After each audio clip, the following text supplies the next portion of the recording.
pwede nang makasuhan. Kasi sabi niya nung yung nakabaril sa anak ko, wala daw crime liability. So paano yan? Isa sa ano lang yan sa bahay pag-asa? Pwede naman siguro. I agree.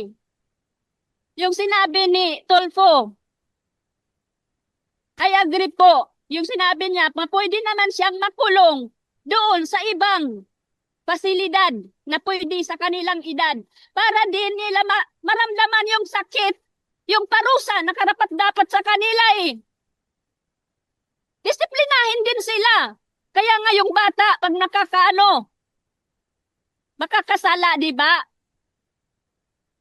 Pag bata yung makakasala, di ba, may ano, disiplinahin, turuan ng maayos, turuan ng tama. Sabihin na, yun, hindi yung tama yung ginagawa mo. Hindi yung tama. Di ba paparusahan yan? Papaluhurin? Papaluon ng senturon, di ba? Eh yung bata na yan, nakamatay yan eh. Nakamatay yan. Nakamatay yan ang tao. So ano? Ibababahay pag-asa lang yun? Ha? So dapat may pasilidad din na karapat dapat sa kanila. Maramdaman din nila yung sakit. Yun. Yun lang yung sabihin ko. I agree with Tolfo.